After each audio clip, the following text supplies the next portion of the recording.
Hello, everybody, and welcome along to the history programme with me, as usual, Tony Brown from the Limerick Historical Society. And as usual, again, Tom Donovan is here. Tommy, welcome along to the programme. Thank you, Tony. And tonight we've somebody that, as he knows, well able to talk and ask questions. I have with me all the way from Cappagh. Now, we can explain that in a few minutes in case people think Cappagh is in Dublin. Cappagh in County Limerick, Jim Riordan. Jim, welcome along to the programme. Thank you, Tony. Jim, we go back a long way, we do. Some people say too far back, but as regards local history. But I suppose, to me, Cappagh is an interesting area, particularly if you are interested in landlords and in land ownership and land agitation. There's some fine houses. Where is Cappagh, Jim, roughly? Well, it is roughly 5 miles west of Adair. 5 miles northeast of Redgate, and it's 5 miles southeast of Escaton. You're nearly in between the whole of them, aren't you? Well, you're inside the middle of a V. Yeah. Which yeah. you see, Yeah.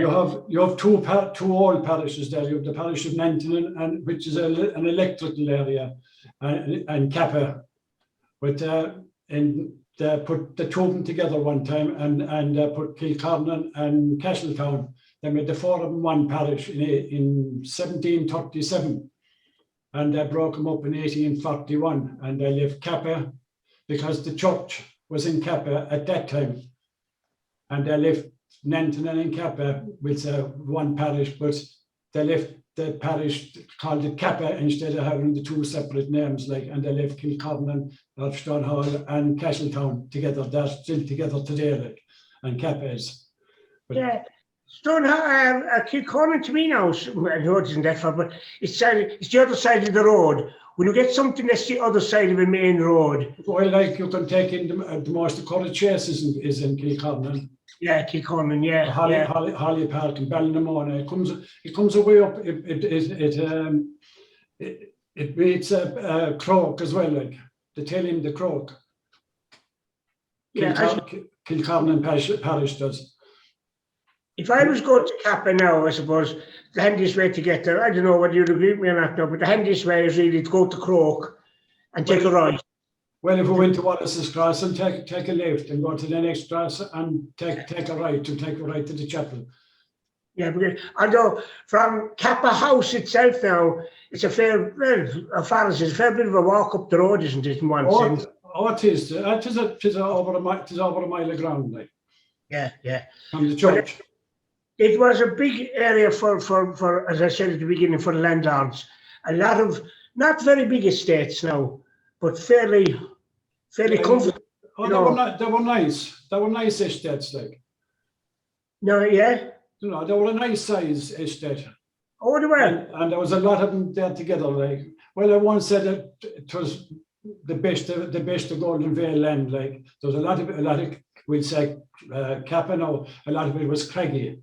You can see a lot of the rock up through it, but a lot of it has been reclaimed and the rock has been covered. But you wouldn't go in with a plough now and plough it up for just plant corn or potatoes or anything like that. You just keep it on grass. Yeah, and graze it. Is Curragh Chase outside the parish? It is. Is that correct? There's a part of it in the day and more of it is in Kilcarnan. Kilcarnan, no, I forgot about Kilcarnan. Yeah. And Hollywood, Jim, you mentioned Hollywood. Is that that's Adair? No, that's in the parish of Croke. Oh. It's only Hollywood, you see, people get confused with it being Hollywood as a townland, but it's not a townland. It's only the name of the house. Oh yeah. The name of the townland is Ballinvira, and I'm living in Ballinvirik. They're two separate townlands, Yeah. Ballinvira is in Croke and Ballinvirik is in Cappagh. What does Ballinvirik mean? A land abundant with nettles. What? Yeah, a land abundant with nettles. Because that's Nanton is the same. Like in Limerick, you have Ballinanty, which is the same town, a land full of nettles. In Nanton, the same. But the same families kind of dominated first in the beginning. Well, you had the Rices, they were in Ballinvierick house. Ballinvierick, they got an estate there around 17, the house was, they say was built around 1750, Ballinvierick house. And Nantonin was a Rice estate as well. But the house that Rices lived in when the Whites came there in 1850 or 51, they knocked the old house and they built the present house. And then you had another Rice family that came to Riddlestown. Well, Hassett was. Yeah. You know, and you had another Rice family that came to Partine. To Partine? Yeah. The Fairy Field in Partine. So Brian Cusick told me that he lived out there before he bought Ballinvierick. And he told me it was a part of the Rice estate out there. Whether there was a Rice house there now or not, I don't know. There was, because I know it comes up, Fairyfield comes up under, I can't think now, but I did come across that before, Fairyfield. There was some class of a house there, big house. Yeah. Because although they spelled their name R-O-Y, as in Rolls Royce, R-O-Y-S-E, as in we spell Rice, R-I-C-E, as the... Yes, that's right. But then it's confusing because the ROIC owned part of Lahal in West Limerick, and then later on the Spring Rices owned it, but the Royce or ROIC of Cappagh, that family owned part of the Lahal estate in West Limerick. Oh, yes, there was a fair amount of dealings in land through overspending, really, I suppose, you know, gambling and lots of things, and then people were cute, like the Whites. You wouldn't have associated the Whites with Nantonin like 200 years ago. They wouldn't have been there. But they came in there, they bought it after the Cumberland's estate had been passed in 49 or 1850, that was passed. 1850s, yeah. 1850. And they came in there, John White, he sold the sugar plantation in Africa and he bought Nantonin. That's a bit like Kilbehe as well, like where Martin Haverty was. Oh yeah, Kilbehe house. Hawkes, not Hawkes, yeah. God, you forget about that house altogether now. You would just, yeah. But Martin Haverty came in there and he bought three townlands for £1,000.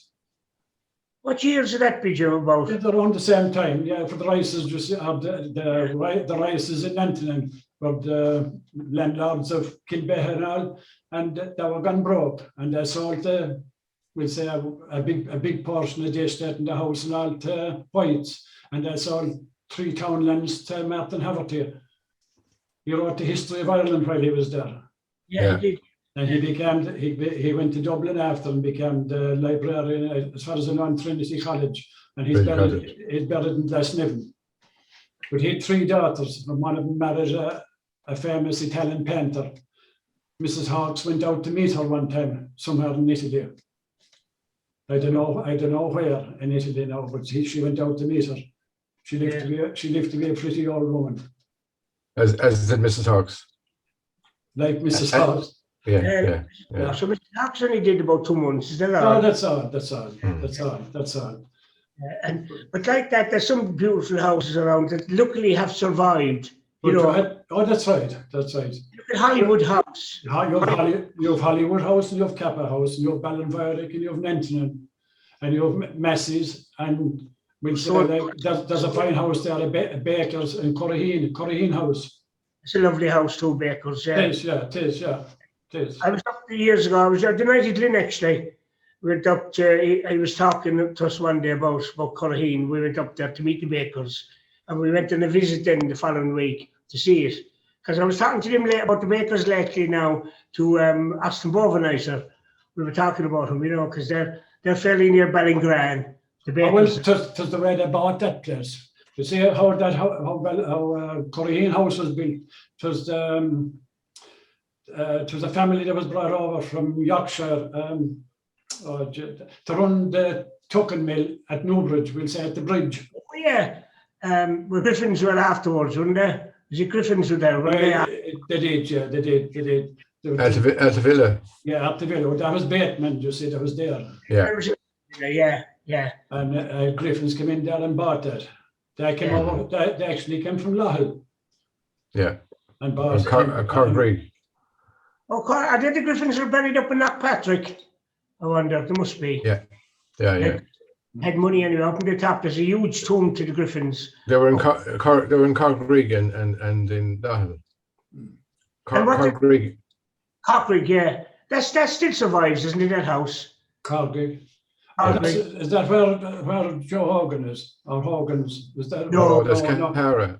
That's Cara, that's back. Oh, Cappagh, sorry. No, Cargrig is inside.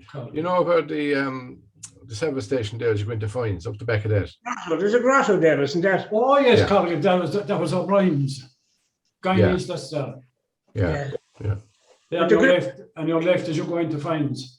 Yeah, on the left, yeah. What did Griffins make the money off? What did they make money from? Like, was it just from land? Or did they own, they had a tuck mill, obviously. Who was that? Griffins. I don't know that.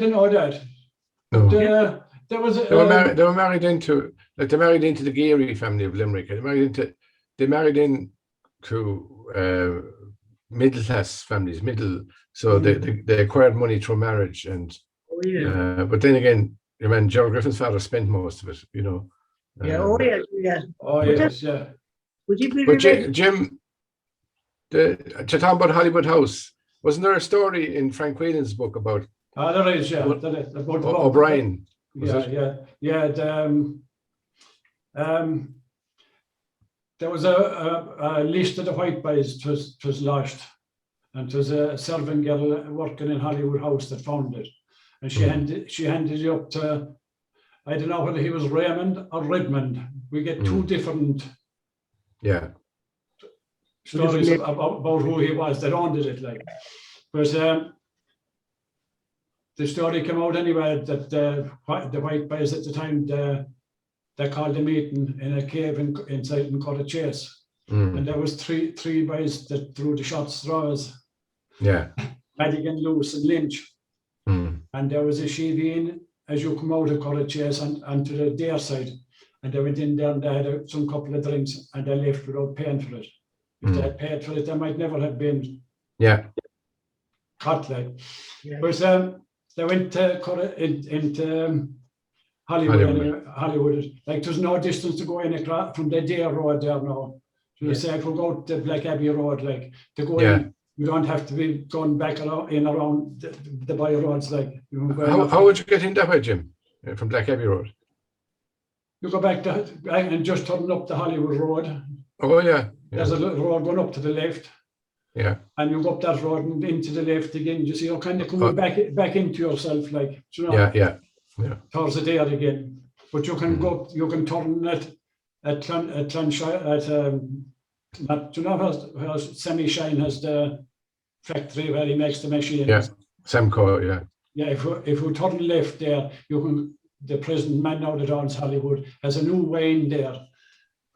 After Clanshire Road, why he bought a field off it, Sam Shine was he wanted to take the horses just here to the equestrian centre right in Clanshire. Yeah. And he didn't want to be going around the road with him. Yeah. But he got it. It's only a few hundred yards now for him to take the horses on the road. Yeah. But they went anyway to the house and they knocked at the door, and there was a guy by the name of Murphy. He was a butler there. And and they're waiting. They saw the coach going out, and O'Brien was the driver. But they came to the house. They saw that they didn't expect it to return as quick as it did. But they went to the door anyway, and they knocked, and Murphy opened the door anyway, and there was some bit of a melee went on anyway, but Murphy was shot. And as they were trying to escape, the coach came back again, and O'Brien, they were picked up anyway, and O'Brien gave evidence against them. And he got saved.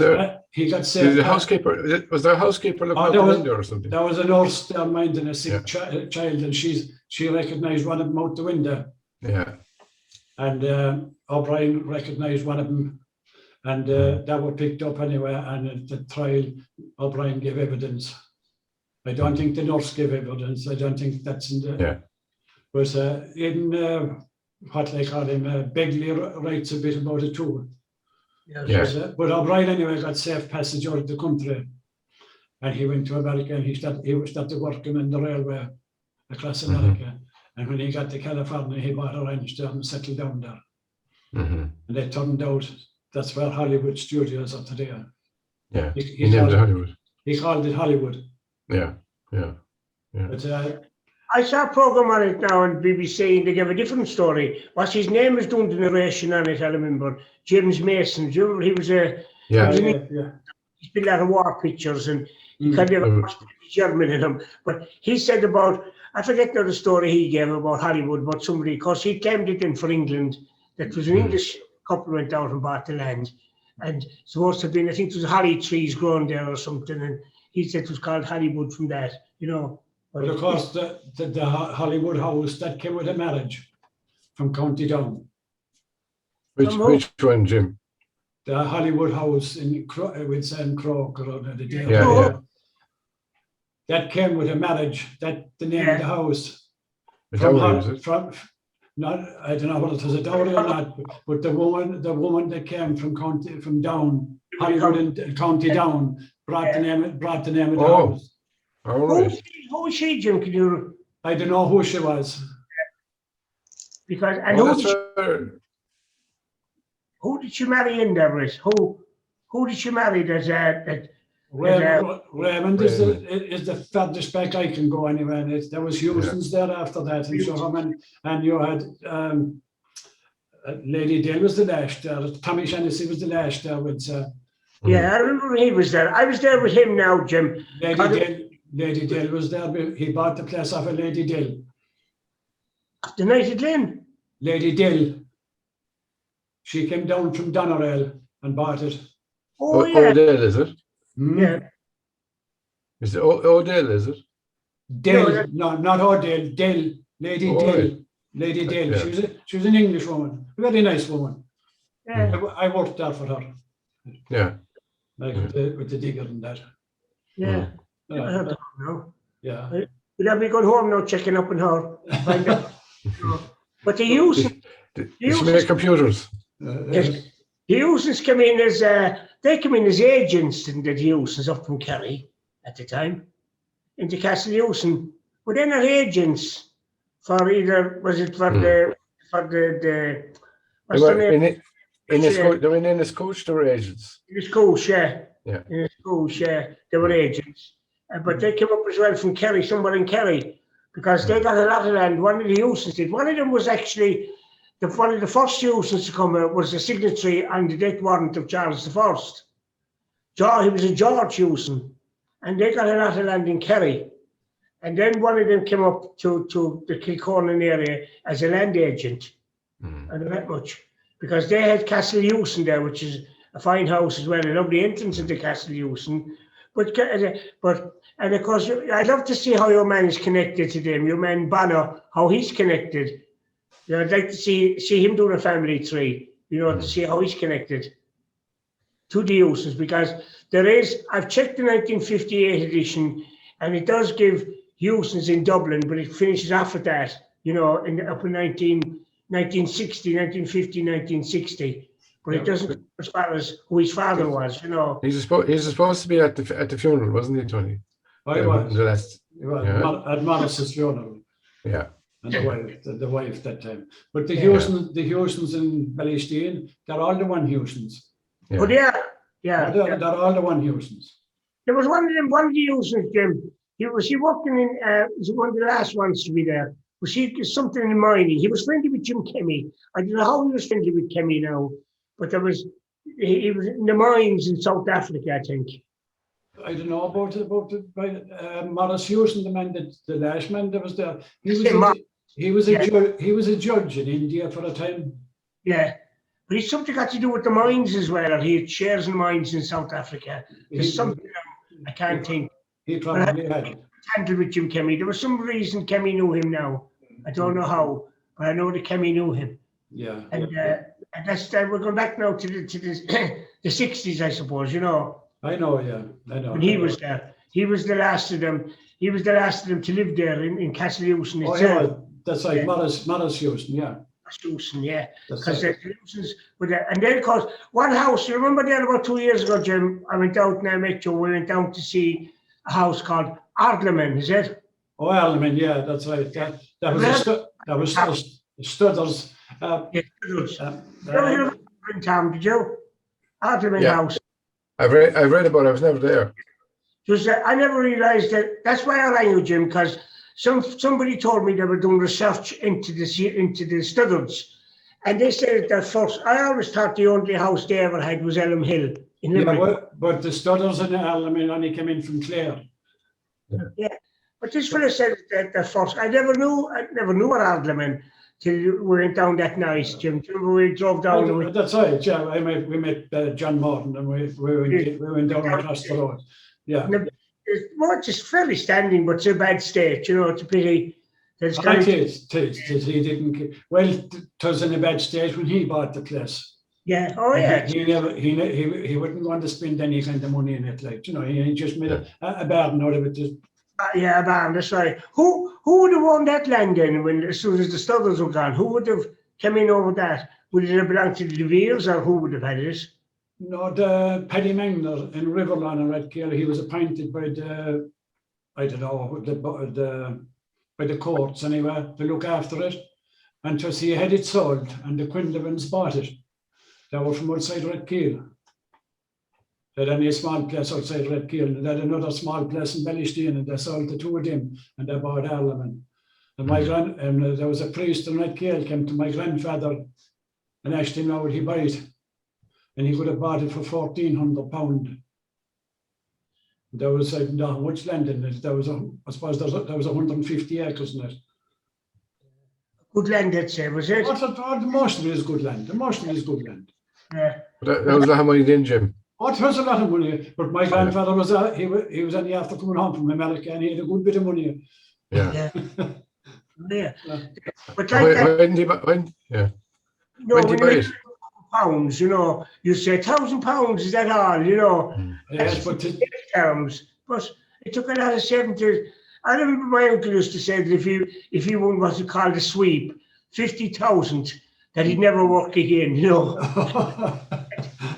Couldn't buy no caravan now, you know. 50,000, you know. That was the top prize in the sweepstakes. Oh, that's right. 50,000. I remember he said, God, 50,000, you know, it was an awful lot of money in the 60s, whereas money has jumped, as we all know now. Like, you wouldn't give a child a euro now, they'd look at you twice, you know. He was John Purden that was there. John who? Jim? John Purden. Purden? Yeah, because he was in Ireland. See, because I'll give you a kind of a date now when he was there. Was the time after the Napoleon Wars finishing. Yeah. There was a Morris Lee. He was with Wellington at the Battle of Waterloo, and when he came back to Argyll now is east across the river from Ireland. Yeah. And across the river it runs down along the river, and to be across the river like from Ireland and across the river from Artevilla. Yeah. And there was a few of the small boys that were trying to take the land off of him.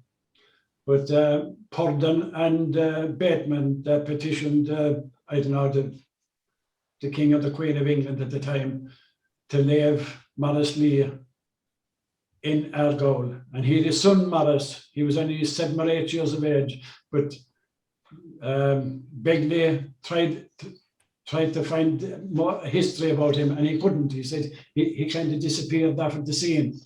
Yeah. But as far as I can make out, there was an aunt of his married to one of the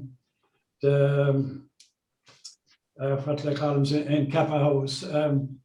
Peppards. Huh? Peppards, is it? Stevenson. The Peppers. Peppards, yeah. In Ireland house. Or not in Ireland, but in Cappagh house. House, yeah. Yeah, there was a Lee woman married. She'd be the second wife of one of the Peppers. Yeah. Oh, yeah. But there's actually the Peppers, there isn't much about them really. You know, it's hard to find information on the Peppers. They were in Cappagh house. Cappagh House isn't a very big such. No, and there wasn't a big estate going with it either, like. Yeah, But there was 2 families of Peppers lived in Cappagh at one time. that's And it. then there was another one of them, he leased it. I suppose he was getting low on finances and he leased it for the time. Yeah, because there's a stone, isn't there, going in the doorway? Oh, there is, yeah. But the house was built by the Dowdalls You done it, Yeah, right? in around it was built before 1610. I'm not sure what the date, to 16 or something. No, I saw it now and I can't remember it myself. But Dowdall, very interesting as well, because Dowdall's daughter, what's his name, married one of them, Sir Hardus Waller, the man down in Castletown. He was married to a daughter of Dowdall. Oh, yes, yeah. That's how he was able to hold on to some of his estates, because Hardus Waller was one of the, I think he was about the 3rd signatory to Charles I, his execution. He was, yeah, he was. And when he came, But I never heard, you said there about your man of the Hewsons being a signatory to it. I never heard of any of the Hewsons being a signatory to it. oh, he was. I have an old copy of it at home in the book, where he gives signatories, you know, Yeah. and you can make them all out. You can make out the names when you look at it, you know. Anyway, it gives you a list of them. I know, yeah. Hewson is there.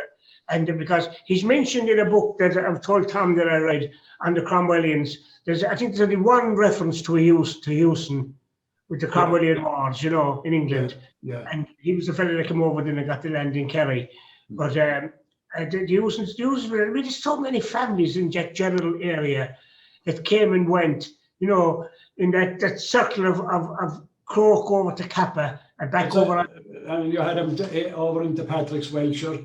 You had the Brigadier Hewson's in Etty Flynn. yeah. West Traps.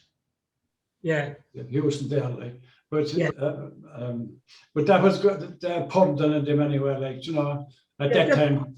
Yeah, there was a family in Limerick, Jim Purdon's, and it's a famous old Limerick one. One of them ended up, they lived down there, well, the building is gone now, it's long gone really. It's the site now of what's known as the Cappagh, the Irish school as you go over Ball's Bridge. If you go over from Broad Street into Mary Street, on your right hand side, there was a building there in the corner, and it was owned by Purdon's, I remember it. Because afterwards, a lot of Limerick people would remember now, there was a woman in there, she used to make habits. People were sent down for habits. Go down to I can't think of her name now, go down to Mrs. Thing and get a habit. And she'd have the habits ready and she'd have them wrapped in paper. And you paid her for the habit. And that was it. I remember going down there with somebody, and I can't think who it was. Going down, I didn't know where I was going. I must have been only about 6 or 7. Somebody went down for a habit down to them. This woman made them there. But that house was owned by Purdon's. And Purdon's had 3 or 4 daughters, the Purdon that was there. And I could show you their grave now on Mount St. Lawrence. But they were obviously, must have been Catholic to be buried in Mount St. Lawrence. Yes. But seemingly the old yarn anyway was there was no man good enough for them. They turned down every fella that kind of looked their way. So the saying evolved in, you were proud as a Purdon. Seemingly they wouldn't have anyone else. And people used to say, there's an old saying, if some woman wouldn't take a man, you know, that she was as proud as the one, she's as proud as a Purdon. But I wonder, would they anything now to that Purdon that you're on about that came there, you know? No, but Purdon's wife was a Catholic. Yeah, she had a priest in hiding there at one stage. That's coincidence now. Purdon's a name you associate with Clare, really, isn't it? You know, does that? Yeah, but I associate Purdon. Sorry. That's my tie too, like with studders coming in from Clare. Yeah. That there had to be a tie there, like, you know. There's probably a marriage. There's probably a Purdon studded marriage somewhere, you know. It could have been. Yeah. Probably. Yeah. But the Purdons, actually their grave on Mount St. Lawrence, all it is on it now is a shield. Obviously they never married, and when they died, they're buried above. As you go into Mount St. Lawrence, the grave is over on the left hand side. I know what this Purdon grave is now. But anyway, I wonder what the end is. But you have the Stoneville house as well, like. Yeah, massive. Yeah, I was brought in by Hugh the last, well, he stays, he's not that long. He is. Hughes did a good bit. Yeah, but I was there with him. because I wanted to take photographs of the slides of the house. And another lovely man brought me in and brought me into the kitchen, I remember, with his wife inside. And we talked, because that was, wasn't that was a hunting lodge belonged to the Suddles. Twice, yeah, twice. That house was originally. It was originally that house is in two halves, if we like. The back half of it is in the parish of Cappagh and the old parish of Antonin, and the other half of it is in the parish of Redkill. So there was a man there, Willie Ruttler was his name. He worked there, and he was going out to the girl. She was a Catholic, and he was turning a Catholic. And Major Massey wouldn't let him be baptized in Redkill because he was the half of the house he was living in was in the parish of Cappagh. He had to be baptized in Cappagh. That's it. Just passing the book. He didn't want to pass it. He was probably passing it on to someone else. Yeah. But like Willie Ruttle's father went to Massey to sack his son because he was turning a Catholic. Oh yeah. Massey wouldn't do it. Yeah. But his father got his Yeah. confirmation. Yeah. He turned the Catholic years later. He got his confirmation the same day as I did. In his getting. Oh. Because I remember. Who did, Jim? Who Sorry. got the confirmation? Mick Ruttle. He'd be Ruttle. Willie, Oh, yeah. he'd be Willie Ruttle's father. You probably know Mike, Oh, yeah. Mike Ruttle and Christian. Mike used to be Yeah. going around putting up hair buttons and everything like that. Yeah, yeah, You might have Yeah. come across him at some stage or other. yeah. But I heard them that on the gates of Stoneville that there used to be two big eagles. otherwise, But Hugh Massey took them down. there was one of them stolen. Was one stolen, was that? Yeah, that's why they took in the other one, and they took the two lines off of the back gate, you know, off of the dirt road, it's called, you know, the small road in as you go in the back. There was two lines on top of the two piers there, and they took those in as well. Oh, they took them in, did they? Yeah. They did, yeah. Sure, I remember there about 6 or 8 years ago. There's a house outside Charleville, Milltown House. Keen's are there now, Todd Keane. There was a house belonged to Bruce, the banker. But inside the gate of that, there was a big granite bust of Cromwell with his mould and all, his waft and his forehead and all in it. Mm.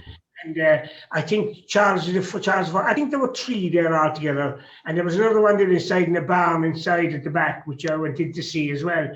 But somebody tried, I think they took the two granite busts away. They robbed them one night. I think they got them back anyway. But these things, how did they lift them? They were granite. Oh, You know, yes, but they came prepared to take them. Mm. what would you do with a bust of Cromwell? You know, they've known Cromwell, but I remember the walk was on it. I remember being fascinated the day I saw it. You know, that we went in an outing there one time to Milltown. It's an unusual house just outside about on the Fremont Road. You know, going out, and it's up another road to the left. I know, yes. I remember But the Masses came first outside Redkill. We'd say Stoneville was a second property that they bought. Clonarald, was it? Clonarald, yeah, that's right. Yeah. But they sold, Elizabeth Massey sold that in around 1880 to Dudley O'Grady. Yeah. And she sold a part of it, but I don't know exactly when she sold the last lot of it. But they bought Stoneville around 1760 or there around. Yeah. After Southwell went broke at that time. Yeah, but Southwell really wasn't really interested in. I don't think he was interested in much of his land here, because he'd land as well in England. Oh, I know he had, yeah, that's right, yeah. He kind of didn't care much. And there is a current Viscount Sutherland in England. Yes, yeah, I came across that in something. Yeah, it's after all these years, like, you know, you realise that they could still be around, you know, because we were talking last night here now about a place up in Monaghan. It came up, started with furniture, Rossmore Furniture, and Lord Rossmore was a funny name, a Westerner. There's a singer now, actually, well-known, Heidi Westerner, a lovely singer from New Zealand. But there is a current Lord Westmore, and you wouldn't think it like, the house is long gone in Monaghan. There's now a golf course outside Monaghan, and it's called Rossmore. The furniture crowd took the name as well from Rossmore. But the Westerners, there is a current fella, which, after all the years that they've gone out of England, there's still a fella with a title. There's someone. I suppose the best thing about that was, what's his name gave the best excuse? Cunningham, what's his name? The fella in Slane. He said to get you a seat in a restaurant, with your title. You get it in before everyone else, with the title. Because no matter what happens. There's a pub called the Western Inn. Is that? Up there, yeah. Well, there was. Where? In Monaghan. In Monaghan? Yeah. Yeah, Western. That's because a very unusual name. Yeah. And because they were there for a long time, the Westerners. Well, they were there for about 250 years. But there is some fella in England anyway, the current fella. And they often they'd be often rousing over titles. Who's entitled to it? And some of the titles are useless. They can't be transferred. It's like the era now. I don't think that can move anymore. There's no male, not so much a male heir, but somebody can move to cousins, first cousins. But the one is gone. But anyway, we're going off for a tangent altogether now. But going back to the masses, they owned a lot of land around the skating as well. They did. Well, we had what's his name here about 4 weeks ago, Brother Fenny. Yeah. And they did a lot of land, Ballynorth, for example. That was Taylor's. Yeah, but Massey's down his own in Ballynorth first. He's down, well, not own it, but he's down as, if you check Lenihan's history, it says Hugh Massey of Ballynorth. That's all it says. It took me a long time to discover where Ballynorth was. I didn't know where. Yes, to be down to your right as you're going to Islington. As you're going, yeah, no, but they owned it about a lot of land around Tumdale as well, and how they lost that was through dowries. Oh yeah. They had to sell it to see the pay for the women to get into the places. Yeah, just dowries, Oh yeah, sometimes they gain, the more times they lost with dowries. That's right. You could do what that. You mentioned Tumdale there. Tumdale, of course, was property belonging to what's the crowd from Kerry. Oh God, one of them was a magistrate. He's inside in Talbot, inside in the jail inside. What was his name? I can't think of his name. Big Kerry family. Shallow Glen. Oh God, I can't think of it. Sands were in Tumdale. They were married in. They were in Morgan's anyway. Sands. Yeah, Rose were there. Rose was in Morgan. Oh yeah. And then Rose married. Sands married into Rose because there's still the Sands buried in the graveyard in Tumdale. There's a headstone there, I know, to the Sands family. In Mount Pleasant. Mount Pleasant, yeah. I remember Liam Dundon showed it to me years ago when I first went in there with him. And he said to me, and I said, how are the Sands buried here?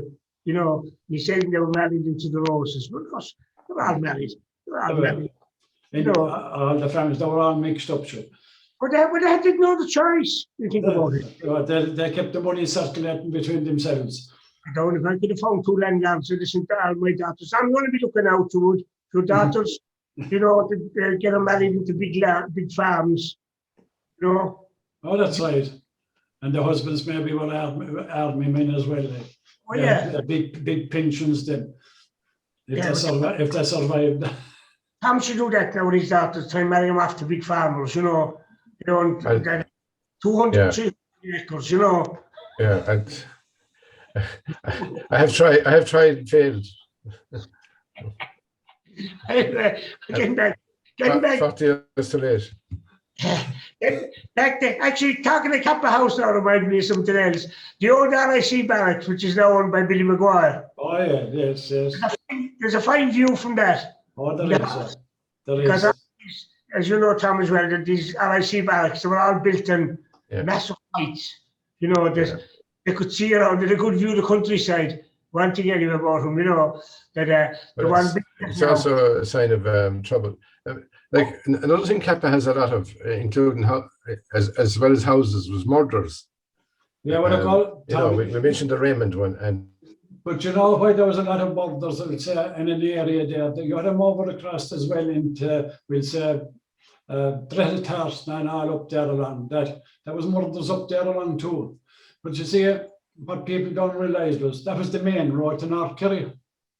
Before the road was made to Redkeel, through Crook and onto Redkeel. Yeah. You see, you had to go up to what they call it over there to cross the Meg. There was no bridge in the there. Yeah. So you had to go up, to be south of, we'll say, Lord the Dares. Yeah. No. Forget that, like the road system was. Yeah, You know, that's right. That's right. the only reference I have is your man book Taylor and Skinner, which I have, and try to follow the roads sometimes. You couldn't follow him, like. Yeah. No. Okay. But we know that the Blankeny says, Lennon says that Blankeny, he came up with a novel way travelling to Dublin. He reduced the time down to 3.5 days to get to Dublin. And it's really hard to believe that people stopped overnight and stayed in places. And the horses changed. You really forget about that, George.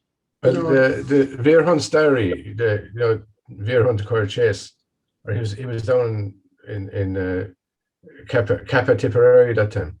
But he describes going like his journey to Dublin and where he stayed, and it's great insight into the journey. About places that to stop off and get new horses. Like if you told him then that the day would come when you get to Dublin in 2 hours. That's right. But that should that to change the horses about every 15 miles. Yeah. That was around the goal, like, Yeah. 12 to 15 miles. They changed the horses. Pat Wallace got his hands on a diary. Whose diary was that, Tom? Can you remember the The Hartnett's in Abbeyfield. in Abbeyfield? Oh, yeah, they had the stables and all that, yeah. Yeah. Hartnett. You mentioned the Fergus in that diary now about the horses, and they had to have horses ready, and fascinating to read really, because it's hard to believe that it took so long, the journeys. I mean, look at Daniel O'Connell when he was going to Derrynane. He used to stay in Limerick, and then he'd go on again and stay someplace else on the way. And you forget that, like, going down to Derrynane, even to drive to Derrynane tomorrow is even harder, at the mind was 100 years ago. It's hard to believe. But they did it, like O'Connell, they did it regularly, like, I mean, he'd go up and he'd come home for Christmas then as well and go back up. And it was, And not alone that, crossing the river, don't forget that when they got to Dublin, they weren't there. They still had to go across the boat to the other side and travel again right through England down to London to Parliament at the time. You don't want to like how the men now. God, you anyway. But just as we're talking about horses and all that, the man I mentioned there when ago, Mick Russell, he worked for the Brigadier Houston there, and he had an outside farm there in Lefon to be south of the graveyard, Relic Mirror graveyard. They went out now through Skaten and got to the graveyard and turn left and go up that road. You go through the townland of Lefon. Yeah. But Mick Russell, the Brigadier Houston had a farm there. And Mick Russell lived in the house now there, but he used to be training horses for the Brigadier. And when he'd have we'd say he'd be training maybe 10 or 12 horses at the time, like. But when he'd have 2 horses ready, schooled and everything, ready to ride, to go hunting and all this, he'd take 2 of them up to the Curragh, where the Brigadier was based in the Curragh. Yeah. He'd ride one today, and he'd ride the other horse tomorrow, but he had different stops. It was taking 3 days to go to the Curragh with 2 horses. Yeah. They wouldn't want to be racing when it was over. They wouldn't want to be racing when they got there. Oh, you can be sure they wouldn't. But the horses they could be let off then for a month after going up there, like, and brought in again. And it's hard to believe, like, the journey time it took. You mentioned earlier on, Jim, Riddlestown. God, Riddlestown was a beautiful house in its time. Twas, yeah, twas. Oh, God, I mean, the state of it. Why it was never done up and lived in, I do not know, But it's nice, so that. I suppose the Magners might have done it up if the place hadn't been split up. Yeah. See, the farm was divided in 2, between Connor and Joe, the 2 brothers. Joe sold his side of it. He offered it to his nephew, John Magner, Connor's son, and he wasn't interested in it, and he went away and bought a pile of machine and insured him went up after, like. But if he had bought the Barrys in Tralee that bought the farm. But like it made the place small, like they have to try and get money together and everything to try and do up the house. But it's a pity that, because it's a magnificent house, there was once, and there were stacks of bales of hay up against the door, up the steps and all, you know. There's a staircase in it, supposed to have been designed by Rotherley, and it was supposed to be, it's well documented, you know, things have come across about the staircase that's in there. But it was United Lynn that sold that. He was left that. The last night. What they call him, Fosbury, that finished up there. What's this? It was Blinner Hassett. He was married to the last of the Blinner Hassets. He was married to his wife was Fosbury from Claran. Claran House, yeah. But he Blinner Hassett went and he was a great athlete in his time, but when he shoved on in years, he went very bad on the drink. But it was Fosbury was kind of ran it for a finish. Yeah. And Con Scots Magner, he was known as. He went in there, and he held on to it somewhere or other. He must have been. I suppose he did a deal with the United Lynn, I suppose, for it. Yeah. And sure, the same thing happened with another one of the Magners behind in the long road just before we got to Coolin Bridge. Mangan's place. Where's that? Where? But you know, when we go back behind Redkill and past Rains Pike, and before you know what the flood comes out there, the roads just get all flooded there. In Coolin, yeah. Yeah, well, just before you go to the bridge, there's a farm there, left and right of the road. Yeah. There's curtains that's there now. Yeah, That farm has got the same way. And you had another farm in Tellyho that was got the same way. The three brothers, they moved into three different farms, like, and they finished up with them. Yeah, funny, did that happen? But Riddlestown was a beautiful house, but the state of it now, to take a lot of money. I just to cost a fortune now to do anything to it. Shame, really, the state is in, you know. There was a fellow called Reedy in Tellyho Lodge.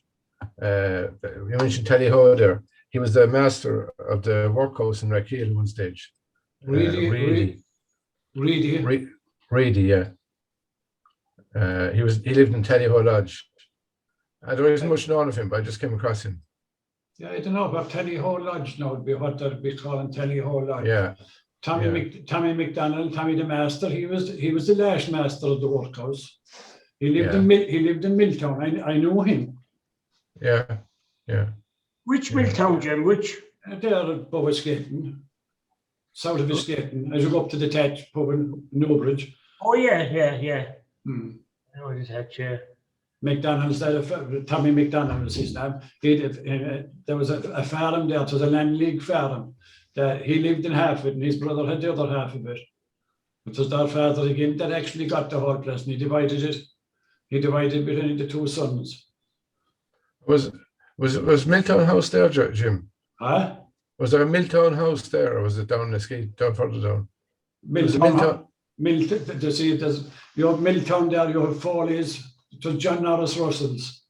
Yeah. They had been right across the road now from Lismakeera graveyard. If you know where Lismakeera graveyard is. Yeah. So we're right across the road from that. That's where John Norris Russell was. But then you go south of that, and you had McDonald's land, and they were all in the townland of Milltown. There was only the three, we'll say, two or three farms. And did John Norris Russell live there? No, he never lived there. Oh, yeah. He owned it. He owned it, yeah. So he got it all reclaimed, and all the big fields and all done, set the groves of trees and all there, and the two big fields at the road. Yeah. There's 40 acres in the two fields there along the road. Yeah. But in Altavilla, what's his name was in Altavilla? Lord Darsbury. Darsbury was in I'm sure he only came in there in the 60s, Tony. Yeah. But I'll tell you a story about that now. Altavilla. he had a house in England. I can't think what the house was now in England, but he flew, I know this now, he flew an architect over to his house in England. And when he done up Altavilla was in a bad state for a while, so Daresbury moved in. But that was Burden, you see, how Lady Griffin Burden that. But similarly, Daresbury anyway wanted rooms done in Altavilla, the very same as his house in England. So basically, your man said, when he woke up in the morning, he wouldn't know which house you were in, whether you were in England or you were outside in Altavilla. But he did, because Daresbury had, what's he on the Green Isle Breweries? That's where the money came for Daresbury. Toby Beer. Exactly, because they're not, it's not a new title. He was only the second Daresbury. Oh, and yes. I met there about 6 or 8 years ago. He was over judging above in Clonshire, judging the hounds. He was the third for that. I don't think he was the other for his son. I think he was his nephew, because it's not an old title anyway, Daresbury. Yes, yeah. And from the money from the liquor in the breweries in England. But how Daresbury was, then he left it and he fell into not a bad state, but then there's a family came up from Kerry, because the woman rang me. No, that was one of the Purcells bought it. Is that, yeah? And he himself and the wife the family had parted, and he was with this lady. Do you remember you might remember an incident with, he was the president of the IFA, above in Meath. Above in Meath? Above in Meath. No. I can't think of his name. Mark Clinton? Tom Clinton. Mark Clinton. No, not Mark Clinton. He was a TDA. This was his nephew, yeah. Tom Clinton. Oh, right, so yeah. There was a lady, she was a Yankee lady, had a farm alongside her, and she had a pile of horses and everything above there. And the horses were starving, and they were breaking in and out to Clinton and everything. And Clinton fired shots over the horses or something, and they went to court. Yeah. But that's the lady anyway. They brought all the horses down. She got involved with one of the Purcell brothers, you know, the ship with the cattle shippers. Yeah.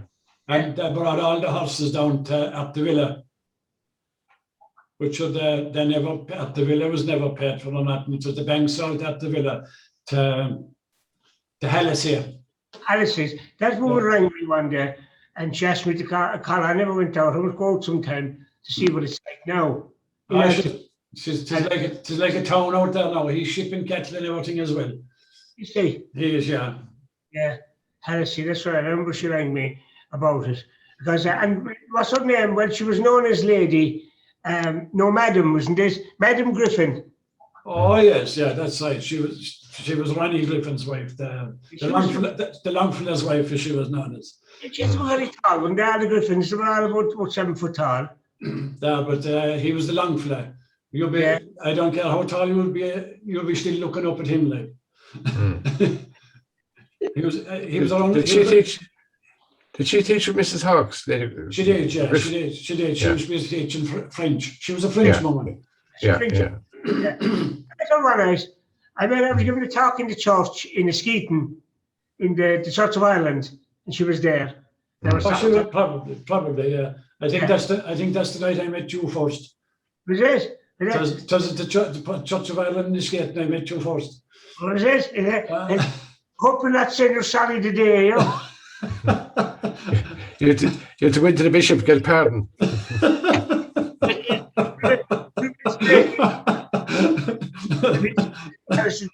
Actually, the last time I was there, Jim, was his name's funeral.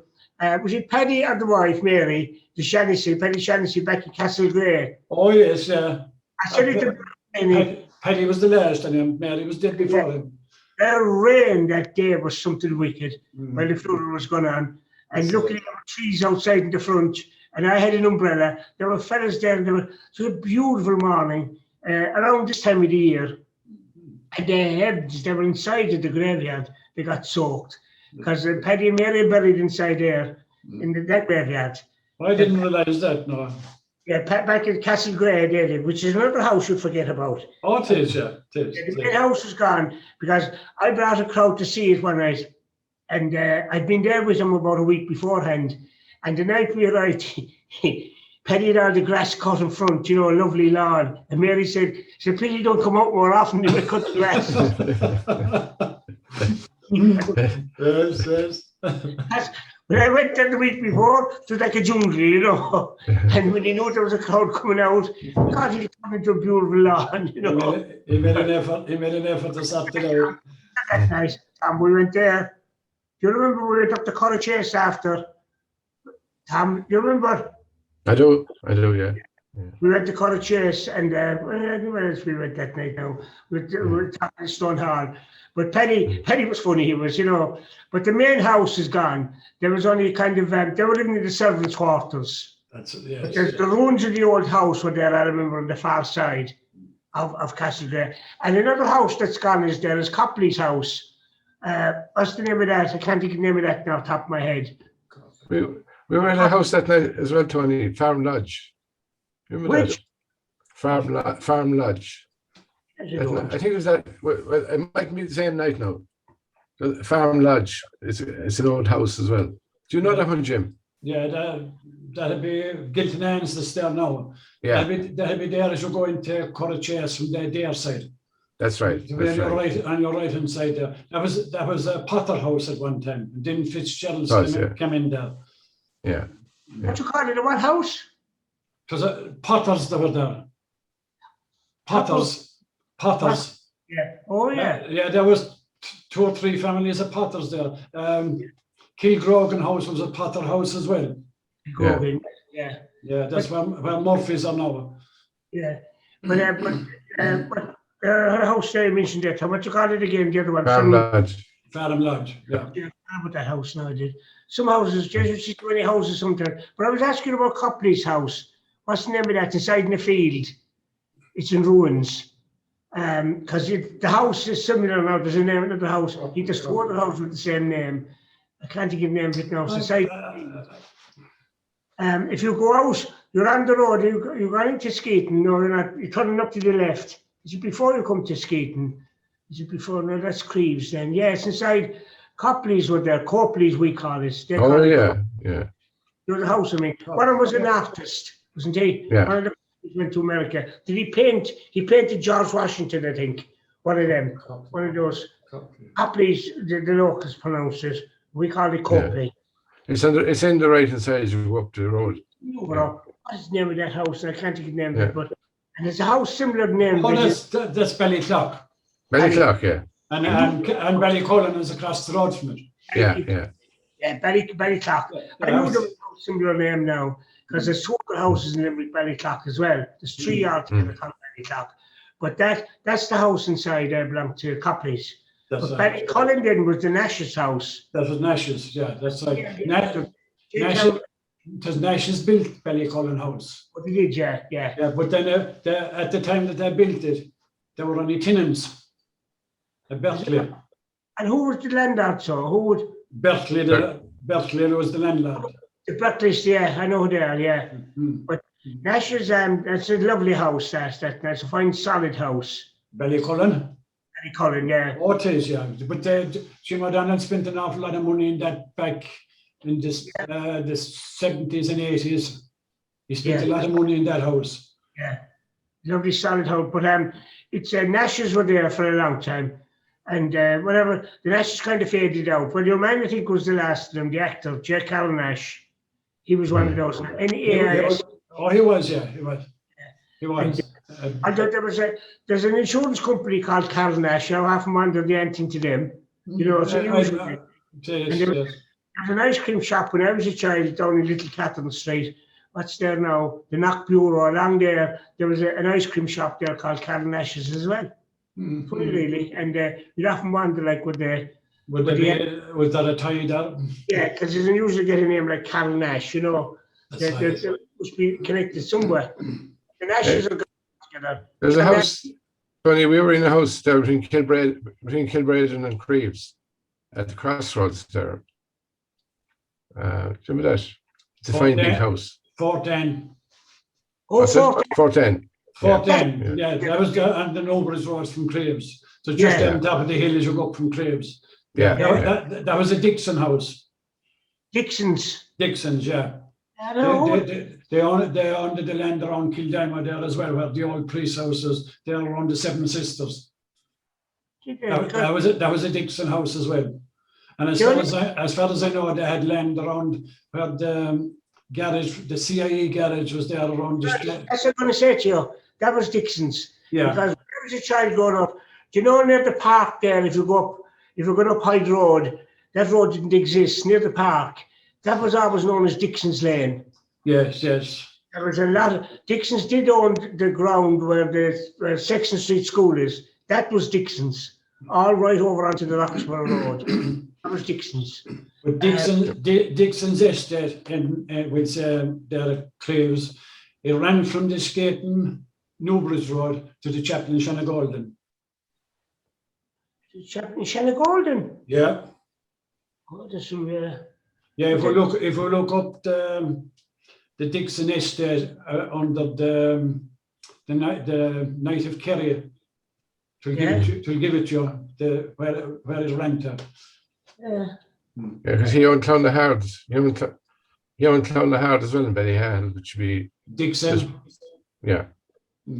Colonel Dixon. Yeah, but there was one of the Dixons then, I don't know whether it says he was the last of them or who he was. He married, was he Robert O'Brien? He'd be William Smith O'Brien's youngest son. Fines Island. Hmm? I think they fell out in Fines Island, you see?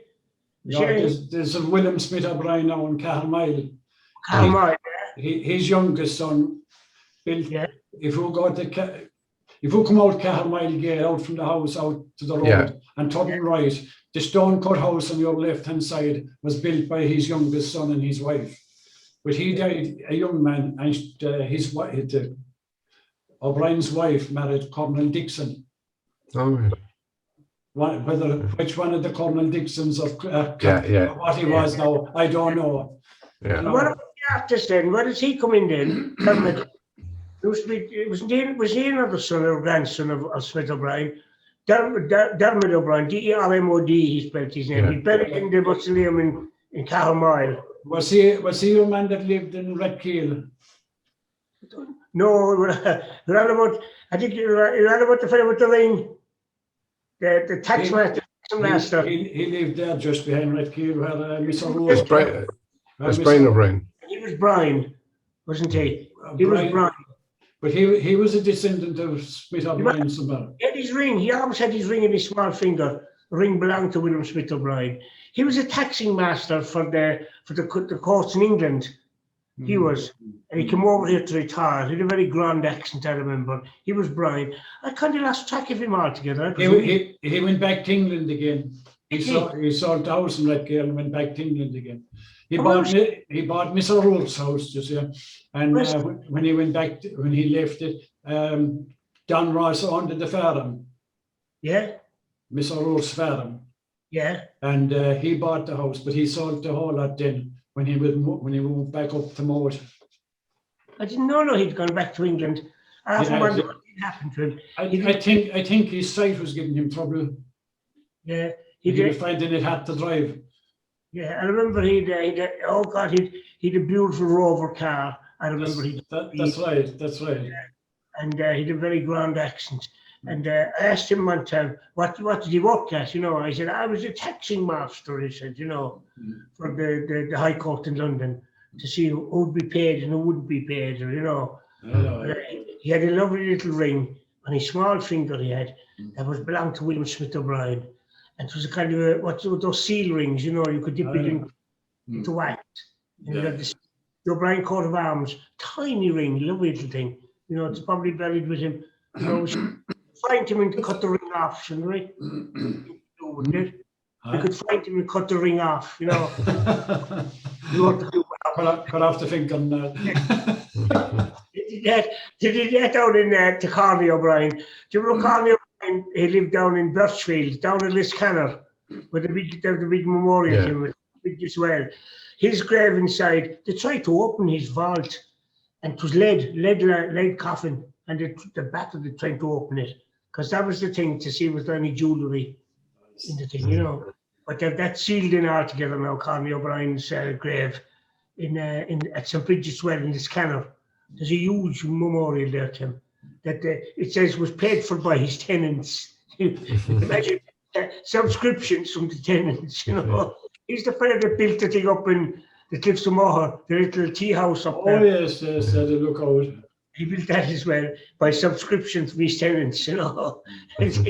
I couldn't imagine him lining up to pay money, you know, to build that, because he wasn't a very nice landlord at the time, Carly. The house is gone. All that's left now, the entrance into it, at Birchfield. If you're driving out from the Hinch out to Liscannor, you pass the gates of Birchfield. Well, it was a beautiful place in its time, you know, with nobody else in there, nobody to spoil your view, and nobody could build anything in front of you either to spoil your view, you know. Jim, come here, we're after covering some ground here now. We need to be confused out there if anybody's going to listen to us talking about what house is what or what's where. Let them look up the maps and they'll find them. Yes. I never told the story, Jim, which about Colonel White, which a man corrected me on one night. I thought it was very good.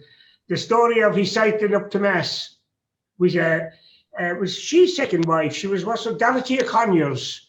Yeah, no, she wasn't his second wife at all. She was married to Captain Connors. She was blood. Blood, exactly. She was married to Captain Connors there in the Dare. Exactly. Judge Kinney lived in the house after. Which house? The Dare, before you go to the bridge, just between the golf course gate, out the entrance to the golf course, and going down to the bridge to be on the right hand side. In a day, as you go into a Dare. Say that again, Jim. Which I don't know. I didn't know that now. We're not going into a Dare now. You're past the entrance to the golf course. Yes. And just past that down a small bit, and there's a couple of houses down the right hand side. Yeah, but there's a little bit of an avenue there. Yeah. No, that's past the avenue. That goes into a different place altogether. But yeah. As you go towards the bridge. I know what you're about. Conyers was there. That's right. Yeah, Connors was there, but I think he was killed in the Boer War. Yeah. And she's buried there. And she married Captain White in after. Yeah, but the story I'd heard was that she was Protestant, and of course the Whites were Catholics. The story was that they were going up there, the White was going to Mass, and he wanted her to see the Mass and what it was all about. And the story I'd heard was that they cycled up to Cappagh Church on two bikes. And when they came out, the bikes were knocked off. And she's reputed to have said, if this is Catholicism, I'm not having any of it. And she never be Catholic. No. But then the man told me a different story. Go ahead. I thought, all right, how is it they didn't have a pony and trap? That surely the gods wouldn't be cycling up there or Sunday best stuff from Nenton up to, but they drove up in the car, and this can be proven actually. If they're online now, all the registrations of the cars, you know. But White did have a car, but somebody moved in alongside him in Mass and said, "We need your car." He had a gun up against White, and he handed over the keys to the car. It was the car seemingly that was used for either a robbery or a shooting. No, it was to move your man that they were after capturing below Cork. Lucas. They wanted to move him from Balliston. They wanted to get him across to Shannon. Yeah. Why they went for White's car was there'd be no notice taken of White's car. Yeah. That was the reason they went for White's car. All right. But last summer now, I was with the Shannon Society last July, and we were at the house that he was taken to when he came across to the Shannon side, across to the Clare side. Yes. We were in the cottage. It's in a bad spot. They're going to the. If you're driving up now up to the crematorium in Shannon, you drive up. The crematorium is into your left. This house is just there on the right hand side that he was taken to. You're not very far away from the Shannon there. Yes. And that's Lucas was brought into this particular house. And that day, there was somebody there now with John O'Brien, Tom, and they were able to explain in all with Lucas. Yeah. The house outside of it is still standing. And the inside out of the rooms. You could show you now where Lucas was kept. They're doing it up, I think. Is it Tullyvarriga? Is it Tullyvarriga? Is it? Yeah. Across there, and when you come across the Shannon. But like that, I didn't realise that was Lucas that wanted to move. Yeah, we just Hastings Cottage. Hastings Cottage, Ballantam. Hastings, yeah. He was taken. But that was the idea of getting White's car. Couldn't be noticed because Governor White's car. It makes sense. Yeah. It did, I never realised what Hastings Cottage till last year. I thought the first one we went to was a cottage. When you're going into Shannon, right across from the hotel, there's a cottage there which is used. I think there's a Pizza Hut now across the road there, a cottage. That was the first one we went to. And I used to think that was Hastings Cottage, but isn't. Hastings is further down, down by the crematorium, with the crematorium. Anyway, Jim, we're talking over nearly an hour and 10 minutes already. You haven't done too bad. Doesn't like me so long. She doesn't. Anyway, Jim, can I thank you for coming in all the way from Cappagh? I nearly said Croke. Well, I said could say Croke as well, but I suppose Cappagh. And I enjoyed it anyway. And it's a while. There's nothing happening in Rathkeil. The times we are in, it's a shame, really. It's a shame. It's a shame. We don't meet now to talk. It's just great to talk to someone different. It's dreadful, really. It's not, I mean, all the lectures we've missed. That's right. Even if I often said in the lectures, if you're only learning one thing, from a lecture, it's something, Oh, it is. But even if you never learned anything really, you just rehearsed. It reminds you that you're something maybe that you're kind of half forgotten. I miss meeting people there now and going out to, say, Castleconnell and going to Doon and other places. You miss the meeting with people, and the conversation and that. That's right. Anyway, Jim, first of all, before we finish, that's me, Tony Brown from the Limerick Historical Society. And of course, you can go on to our website or go on to Lir.TV as well. And you'll find some of these programs when they're up. And I think we've done about 26 so far. And you'll see them. And you can subscribe to the subscribe button, which is down the bottom of your screen. So it doesn't cost you anything. But anyway, so for me, Tony Brown, and for Tom Donovan, and for you, Jim, thank you very much. Okay? Thank you, Jim. Thank you, Tony.